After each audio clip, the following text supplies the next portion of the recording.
I think there is a new time coming now, in a sense that this distinction between the early music and contemporary music, or say the romantic music, this very clear distinction, I think it's not of our time anymore.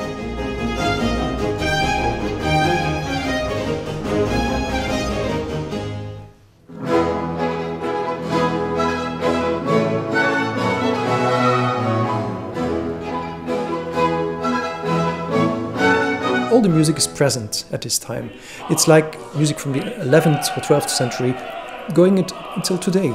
And this omnipresence, all this music which is here, should also be reflected in our music making.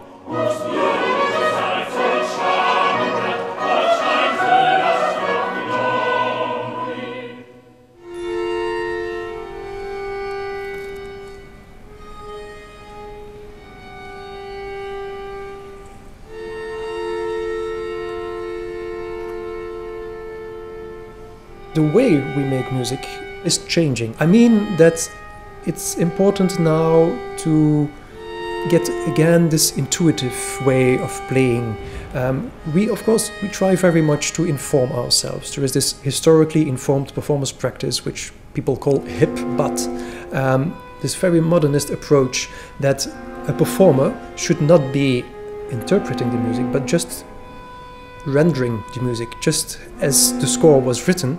I think that's over now. That's not of our time anymore. What we have to do is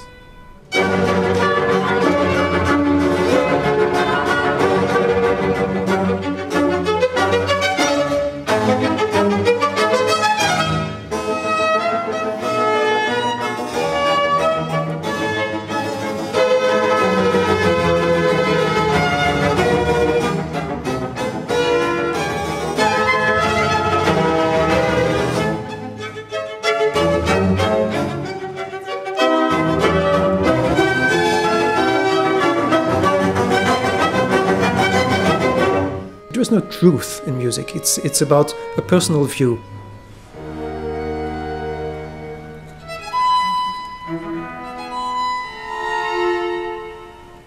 And although everyone agrees on this, too often I think people tend to be too objective, too neutral.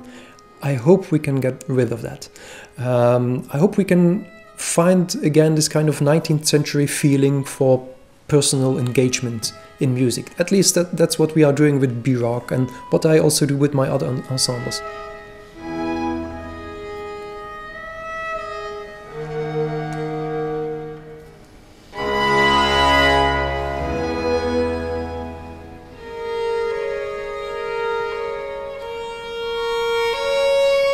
Most people know me from early music scene and baroque music. But strangely enough, one of the conductors I really adore is Carlos Kleiber, and he was one of the big conductors of the 20th century, in a sense that his way of music making, refinement, but also the musicality which is there, it's for me a fantastic example.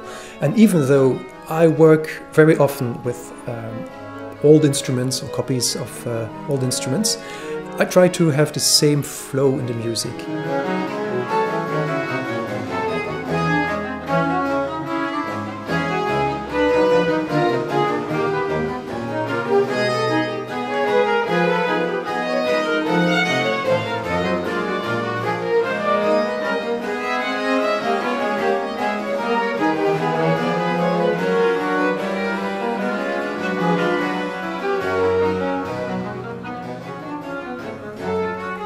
I think I'm more like an 18th century musician than what musicians very typically are today, in the sense that in, say, Bach's time, it was very normal that a musician was a performer, was a composer and was a teacher. Bach, for instance, he did everything. He performed several instruments. Of course, we know him as organist and cembalo player, harpsichord player, but of course, he was also famous as a composer and was teaching. I had my composition teacher, Frédéric Rzewski, in Liège, in the conservatory. And he was very important in a way that he urged me to continue as a performer as well. He said it's very important for a composer to know what it is to be on stage with all the public looking at you. And I think that influences my way of music making a lot.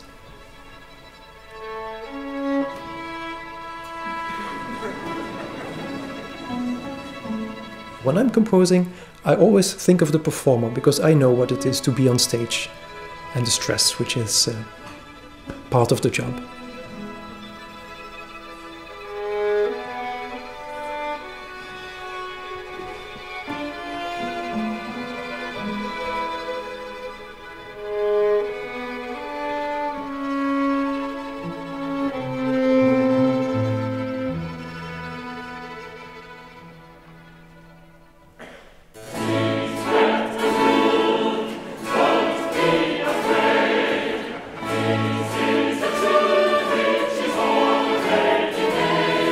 Nowadays, musicians don't improvise anymore and don't compose anymore. And I think this very clear distinction between the different aspects of being a musician has also been quite negative on the way we perform, because being able to improvise, being able to compose gives you a very different approach to music making, to performing.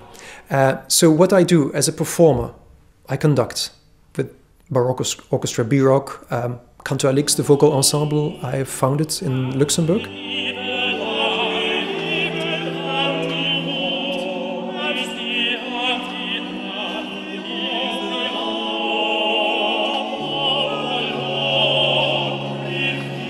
And I work as a guest conductor, Collegium Vocale, Concerto Köln. I mean, mainly orchestras or vocal groups from the early music scene. And sometimes also with modern orchestras. The National Orchestra in Portugal I worked with, for instance. Now, this is something which I think where everything can come together, because as a conductor you're obliged to think as a composer and a performer.